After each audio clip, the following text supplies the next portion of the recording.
Gerardo Ceballos, investigador del Instituto de Ecología de la UNAM.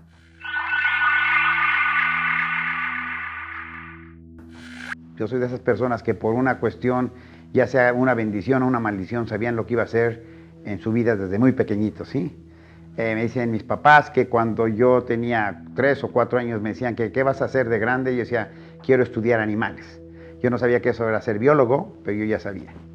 Y una cosa muy curiosa de mi vida es que cuando tenía como 11 años, leí un libro que eran unos pequeños resúmenes de libros que se llamaban las selecciones del Reader's Digest, y llegó a mis manos este libro que había sido escrito en 1954, imagínense, que se llamaba El último chorlito.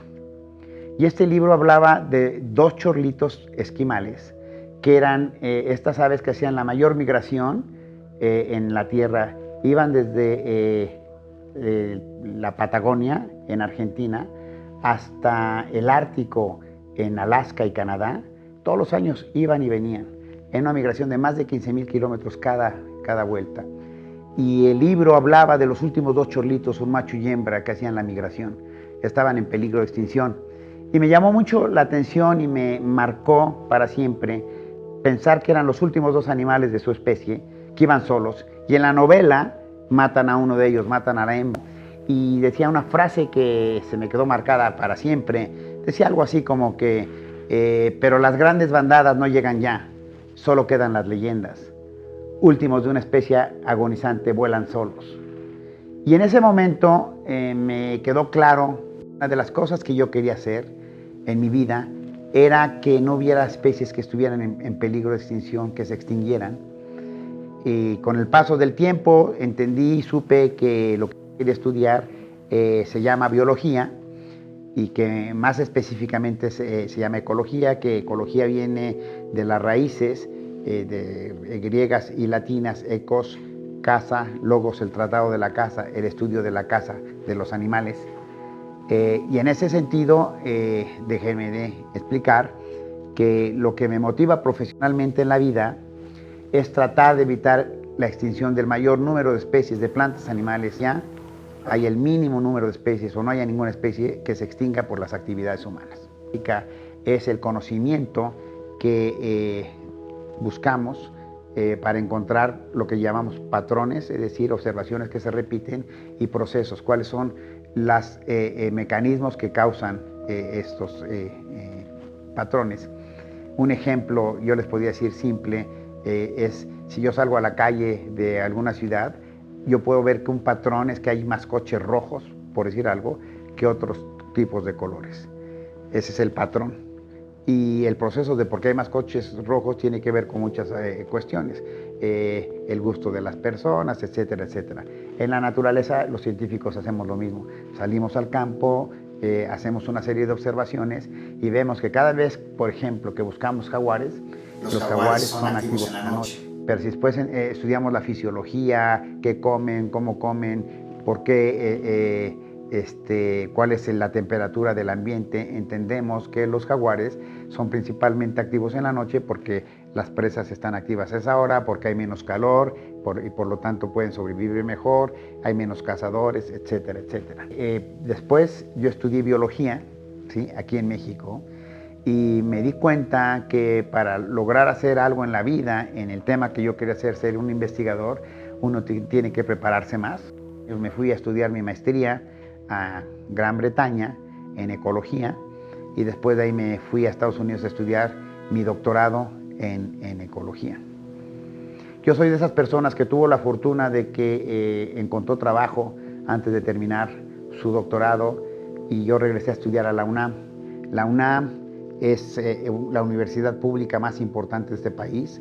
La UNAM es donde se genera el 60-70% de la investigación básica de ciencias, astronomía, geología, biología, ecología, genética.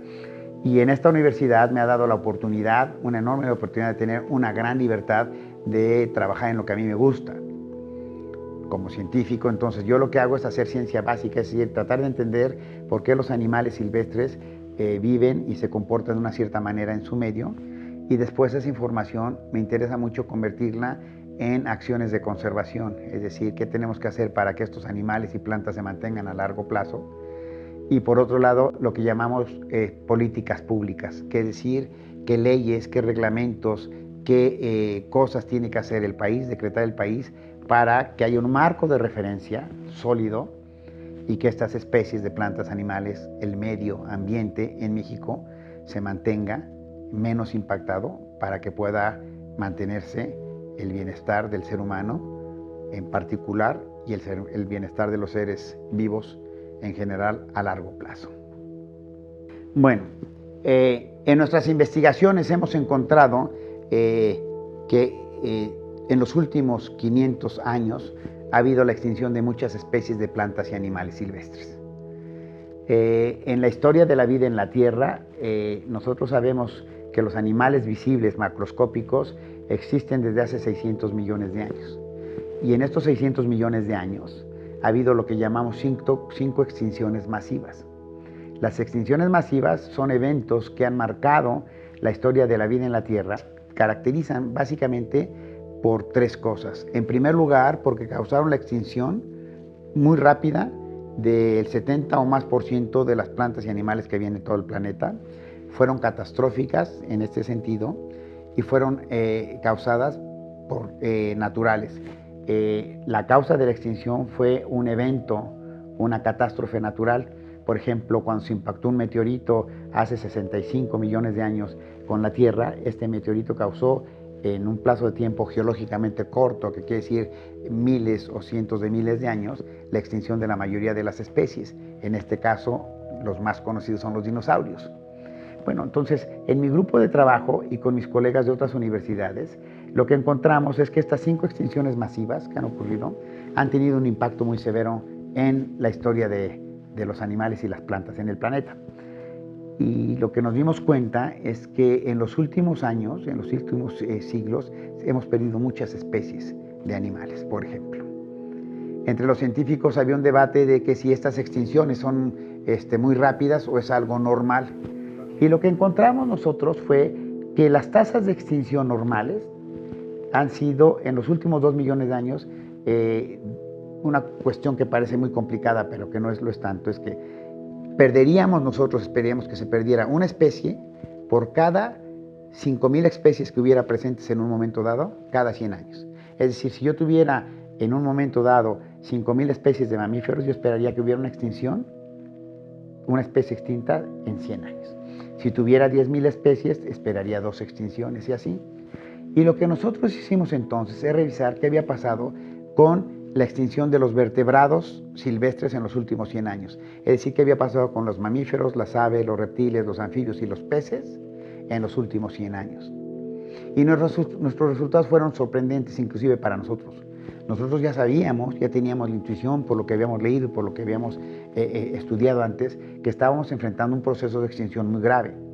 Sin embargo, cuando tuvimos los resultados, lo que encontramos es que las especies de vertebrados silvestres que se extinguieron en los últimos 100 años, ¿sí?, causados evidentemente por las actividades del ser humano, deberían haberse extinguido en 10,000 años si hubieran sido bajo las condiciones normales de los últimos 2 millones de años.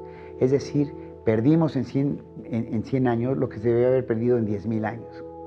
De ahí que eso nos ha llevado a postular que estamos entrando a la 6ª extinción masiva. Después de nuestro estudio, muchos otros colegas empezaron a encontrar el mismo patrón en insectos, en plantas y en otros grupos. Es decir, el ser humano estamos causando un impacto en la naturaleza, en la diversidad biológica del planeta, tan grande como el que causaron un meteorito hace 65 millones de años. Y la gente me pregunta muchas veces, bueno, qué triste que se estén extinguiendo los lobos o los elefantes, los leones, pero en realidad si eso es una consecuencia que tenemos que soportar para que haya bienestar para los seres humanos, pues debía ocurrir. Desgraciadamente esto no es correcto, porque todas estas especies de plantas y animales silvestres son la base para que haya vida en la Tierra. Es decir, con sus actividades que hacen, con su respiración, con lo que comen, cómo se mueven, etc. Estas plantas y animales silvestres son las que han causado que sea posible que se encuentren las características que permiten la vida en la Tierra.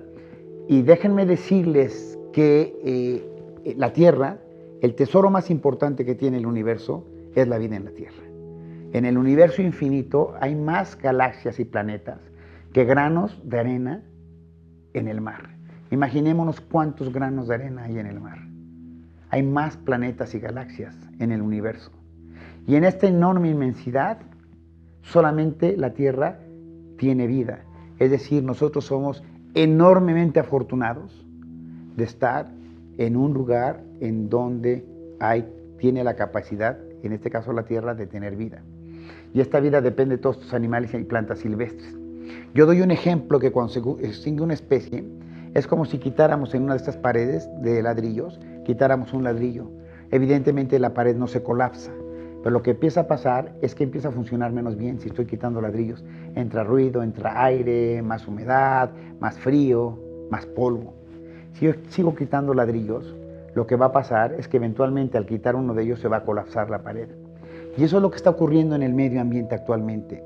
Todas las especies de plantas y animales que estamos perdiendo están causando un deterioro de tal magnitud que es posible que la vida en general en la Tierra y la vida de los seres humanos en la Tierra tenga un impacto negativo severísimo como nunca antes en la historia de la humanidad en las próximas 3 o 4 o 5 décadas.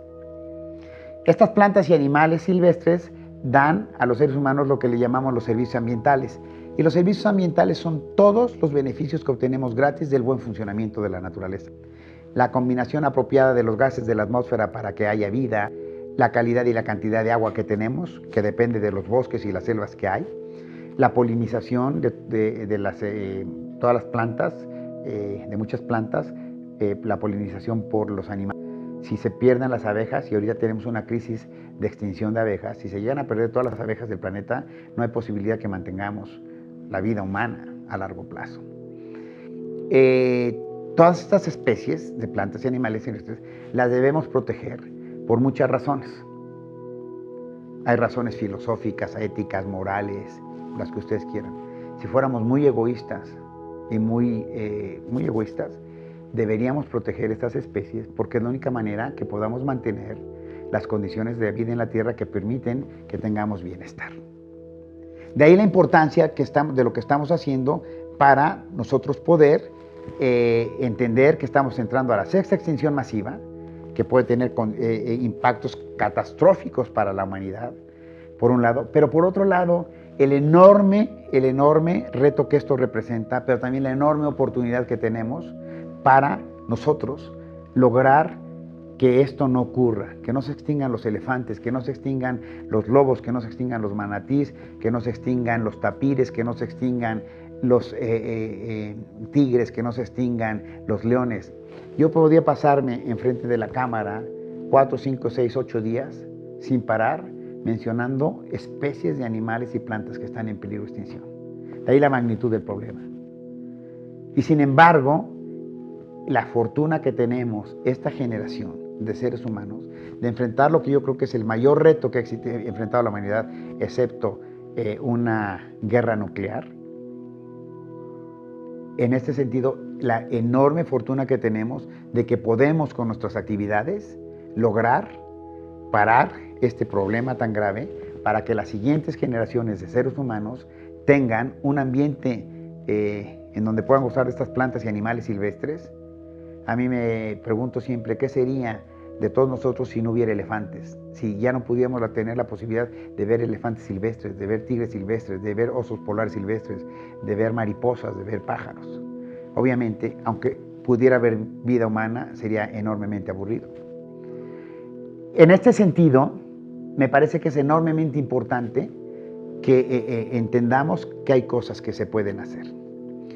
Una de las cuestiones que a mí me gustaría enfatizar aquí es que cuando yo estudiaba, cuando yo estaba en la preparatoria, la gente me decía, muchos de mis compañeros y los papás de mis compañeros me decían que yo no debía estudiar biólogo, que yo era una persona inteligente, que era interesado en muchas cosas y que si iba a ser biólogo me iba a morir de hambre. que en realidad no era bueno ser un científico y menos un biólogo, que México no tenía las condiciones como país para que un biólogo pudiera tener una vida decorosa, una vida correcta. Y me acuerdo que llegó un momento en que yo estaba ya medio apesumbrado por tanta negatividad y hablé con mi papá, y mi papá era una persona, mis papás eran personas muy liberales, realmente muy adelantados de su tiempo, y yo le dije a mi padre, oye, pa, fíjate que estoy un poco cansado de que me digan que me voy a morir de hambre y de esto. Y mi papá me dijo, mira, mándalos a volar con palabras un poco más fuertes y tú estudia lo que quieras, hijo. Seguro que no te vas a morir de hambre. Si te vas a morir de hambre, vas a morir de hambre de una manera muy feliz. Fue el mejor consejo que me dieron, porque lo que me permitió ver es que si uno trabaja por lo que uno tiene una pasión, uno puede ser exitoso en la vida. Y esto no quiere decir que no haya obstáculos y que no esté llena de precariedades la vida, pero por otro lado, esas precariedades y esos obstáculos y esos retos son más fáciles de enfrentar cuando uno hace lo que le apasiona. En mi caso, yo déjenme decirles que yo no me veo siendo otra cosa que no sea ser biólogo y trabajar con animales silvestres y con especies en peligro de extinción. A veces me pienso que la gente más valiente es la que puede cambiar de campos de trabajo, pero en ese sentido yo no soy así. Y ese consejo que me dieron mis padres tan joven me ha permitido ser muy exitoso en términos de la vida familiar, soy muy exitoso en términos de científicos, tengo suficiente dinero para vivir bien, y el dinero para mí, y en el caso de mis familiares y muchos de mis amigos, no es un objetivo final. El dinero es un mecanismo para lograr cosas. Nos hemos sumido en una sociedad que nos han vendido la idea de que el dinero es básicamente el objetivo final. Y lo que debe ser el dinero, que es importante tenerlo, es un mecanismo para que nosotros podamos hacer las cosas. Entre más dinero y entre más exitoso yo soy en ciertas cosas relacionadas con esto, puedo hacer más cuestiones de conservación, puedo salvar más selvas, puedo salvar más animales, y en este sentido, evidentemente, generar dinero me permite también dar más trabajo a otras gentes que no tienen, dar más trabajos, salvar más especies, etc. Cuando uno trabaja en lo que uno quiere, el trabajo diario se vuelve mucho más interesante. Y en este sentido, para mí me parece que todos aquellos que han tenido la oportunidad o que pueden tener la oportunidad de seguir lo que es su pasión, de soñar con cuestiones que en ese momento parecerían enormemente lejanas y enormemente difíciles de lograr en su país o en su región o en su casa, me parece que el consejo que yo les daría es que sigan esa pasión.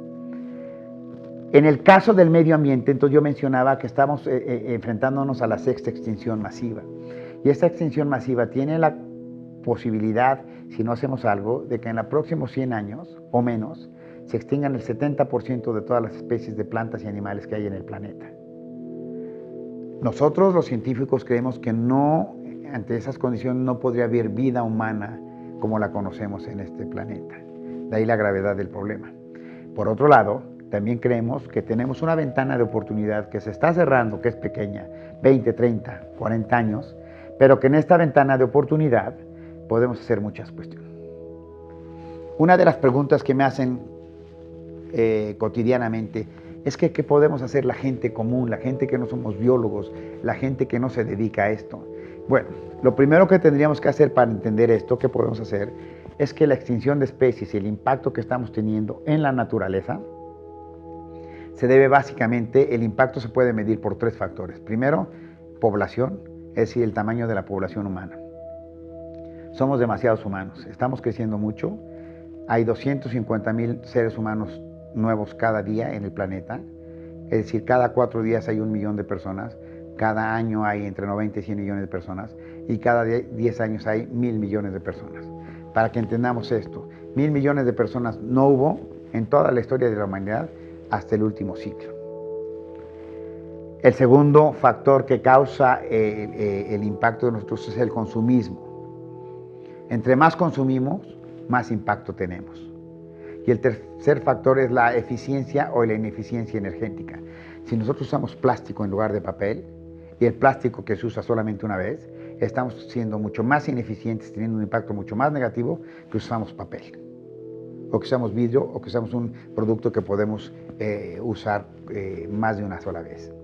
Se ha puesto muy de moda que yo quiero cambiar mi computadora cada año, o mi reloj cada año, o mi celular cada vez que sale el modelo nuevo. Es una cuestión verdaderamente absurda y que tiene un gran impacto ambiental. Es decir, nosotros entonces podemos tener un impacto sólido, un impacto importante en bajar los males que estamos causando en el medio ambiente si reducimos el tamaño de la población, es decir, los jóvenes, si en lugar de tener 4, 5, 3 hijos, tienen uno, eso es mucho mejor que tener más. Segundo, si en lugar de que tengamos, hace poco escuché una persona que me decía que tenía 300 pares de zapatos en su vestidor. Bueno, yo creo que teniendo 3 o 4 pares de zapatos en nuestro vestidor es suficiente. Y en lugar de tener 300, mejor tener 3 o 4 pares, cambiarlos cuando se necesite, y eso hace que tengamos menos impacto.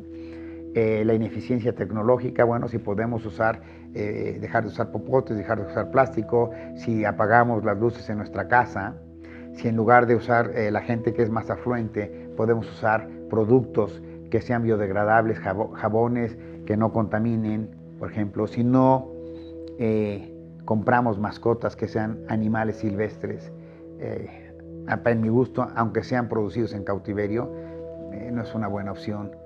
Si hay, por ejemplo, hace poco tiempo, en donde yo vivo, iban a destruir un parque, que es una área natural protegida, porque iban a hacer allí la estación del tren rápido que va de México a Toluca.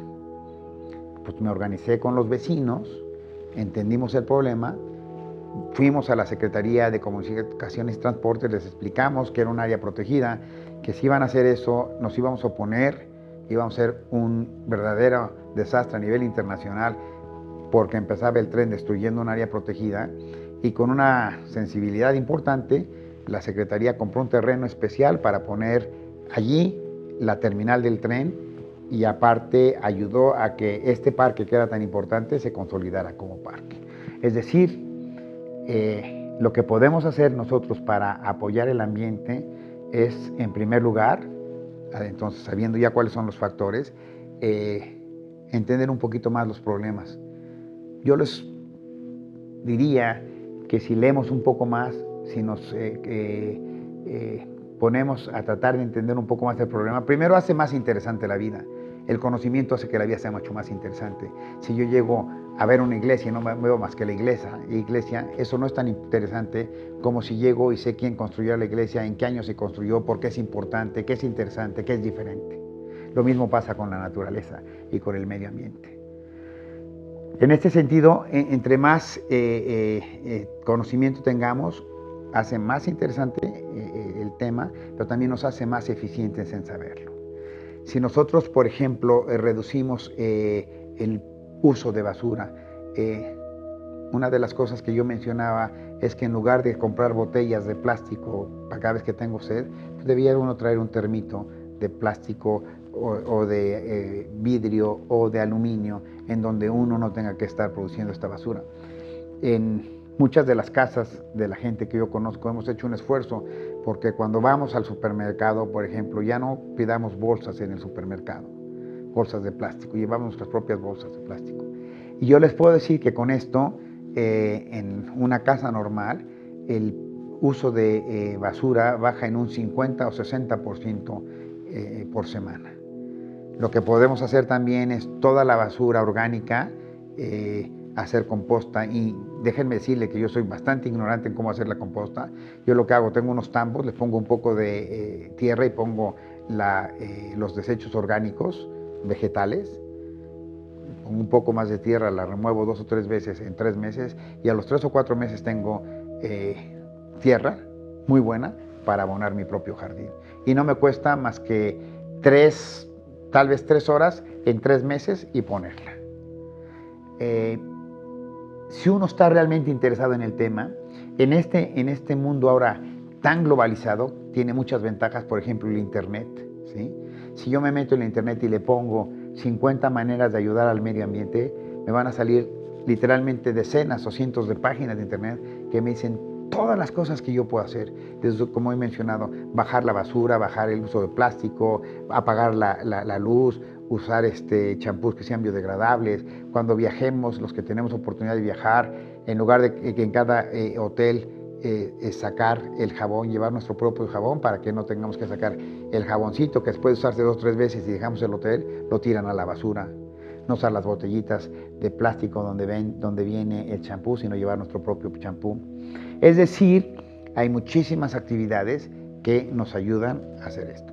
Y muchas de estas además son muy interesantes. Por ejemplo, si yo tengo un jardín, ya sea en mi casa o en mi colonia hay un jardín, y siembro flores, y también se meten en internet y ven cuáles son las flores que atraen mariposas y colibríes y otros animales, y yo planto esas flores. En primer lugar, son flores que generalmente son muy vistosas, de colores muy vistosos. Y en segundo lugar va a haber mariposas, va a haber escarabajos, va a haber abejorros, va a haber colibrís. O sea, va a ser mucho más atractivo. Si aparte de eso me empiezo a interesar, ahora hay muchas guías en donde yo puedo ver qué animal es el que estoy observando en el campo. En México, la Comisión Nacional de la Biodiversidad, que se llama CONABIO, es una institución en la que yo puedo tomarle una fotografía a un animal, a una planta, subirla a la plataforma y un experto me va a decir qué animal es este o qué planta es esta. Es decir, se empieza a hacer mucho más interesante nuestra interacción con el medio ambiente. Y es muy importante que entendamos el tema de la salud ambiental. Es un tema que no se puede resolver solamente dejándolo en manos de las autoridades. Lo que tenemos que entender que este planeta, este país, cualquier región, para que funcione, tiene que tener los sectores, diferentes sectores del país o de la región, trabajando con objetivos comunes. Es decir, la única manera de tener un ambiente sano tiene que decir que el gobierno, la iniciativa privada, la sociedad civil, trabajemos hacia objetivos comunes. La naturaleza se protege, por ejemplo, en México, haciendo áreas naturales protegidas, que son reservas, en donde se privilegia, entre todas las actividades que existen, se privilegia la conservación de las plantas y animales silvestres y de los ecosistemas en ese lugar. En México también existen leyes, por ejemplo, la ley de especies en peligro de extinción, que nos indica cuáles especies están en peligro de extinción y qué tenemos que hacer para que estas especies tratemos de que no se extingan. En este sentido, es muy importante que la sociedad se involucre. Yo no conozco ningún país y ninguna región, ningún tema que haya tenido un avance positivo, ambientalmente hablando, en donde hayamos reducido los impactos ambientales, en los que no haya sido un motor importante de la sociedad civil. Y la sociedad civil somos nosotros. Es decir, si yo voy en la calle y veo que están talando un árbol grande, enorme, pues lo primero que debía preguntarme es si eso está correcto o no está correcto. Y si no está correcto, debíamos saber a qué autoridades uno puede acudir. En general, en cualquier país existen leyes ambientales que ahora son exigidas por el comercio internacional, por los tratados internacionales. Hay leyes que protegen el ambiente sólidas y en muchos casos estas leyes solamente se aplican si los ciudadanos emprendemos acciones para que se apliquen. Si yo veo que están talando un árbol, pues evidentemente tendría que yo acudir a las autoridades competentes para ver primero si hay permisos y si esos permisos son correctos y si se justifica que se tiren los árboles. Existen existen muchísimos ejemplos en todas las partes del planeta en donde los grupos movilizados de individuos han logrado cambiar acciones de infraestructura, políticas, leyes que pretendían afectar el medio ambiente. Es decir, la única manera en que un país, una región, un estado pueda progresar ambientalmente es con la presión bien documentada de la sociedad. Uno de los temas que tenemos que ser muy cuidadosos es que en esta época de tanta información que recibimos, yo leía recientemente que el 90% de todas las noticias que se volvieron top trending en México en los últimos 5 años, el 90% eran falsas, noticias falsas. Es decir, uno tiene que ser muy cuidadoso con lo que está viendo. Tenemos que entender, por un lado, que se necesita más infraestructura y más cuestiones para poder satisfacer las necesidades de nosotros y que eso requiere impactar el ambiente de una u otra manera. Pero por otro lado, también tenemos que entender que esos impactos tienen que ser perfectamente estudiados, perfectamente dirigidos, perfectamente acotados, para que precisamente el costo-beneficio entre desarrollo y conservación sea el óptimo. Actualmente se trabaja, por ejemplo, que la infraestructura venga en corredores de infraestructura. Y en México existe un ejemplo muy bueno. En la comunicación entre la ciudad de Toluca y la Ciudad de México está la carretera federal, hay una autopista, ahora está el tren, va el tren rápido, va el tren viejo. En este sentido, el concentrar la infraestructura en estos corredores lo hace muy eficiente en términos de económicos, lo hace muy eficiente en términos de sociales y reduce enormemente el impacto ambiental que puede tener que el tren estuviera a 10 kilómetros y el otro tren a 5 kilómetros y una autopista acá, etcétera, que esa infraestructura estuviera dispersa en muchas zonas. En muchos casos, cuando vemos, por ejemplo, que un bosque está siendo talado, o sea, arrasado, es nuestra prerrogativa poder acudir a las autoridades, ¿sí?, a preguntar por qué está ocurriendo esto. Y la mejor manera de que esto se haga de una manera articulada es juntándonos. Actualmente existe mucha información, existen muchos grupos organizados, ¿sí?, en México, en Estados Unidos, que tienen información muy sólida. Y mi recomendación, antes de aventarse uno a pelear un problema que no sabemos si es legítimo o ilegítimo, mi recomendación es acudir a estas organizaciones, puede ser Greenpeace, World Wildlife Fund, la Universidad Nacional en México, universidades, organizaciones no gubernamentales,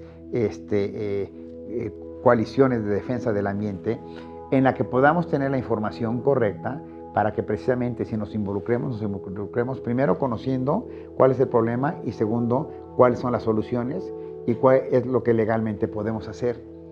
Pero lo que es interesantísimo es que como ciudadanos tenemos una enorme fortaleza para poder hacer estas acciones. Si yo voy en la calle y de repente veo a alguien vendiendo pericos que están prohibidos en México, evidentemente yo puedo marcar el teléfono de la Procuraduría del Medio Ambiente para denunciar de manera anónima ese hecho. Si yo veo que en la casa de alguno de mis vecinos tienen un jaguar, evidentemente eso yo no sé, en primer lugar, si sea correcto o no sea correcto, si sea legal o no sea legal, entonces puedo hacer una denuncia anónima para que vengan y vean eso.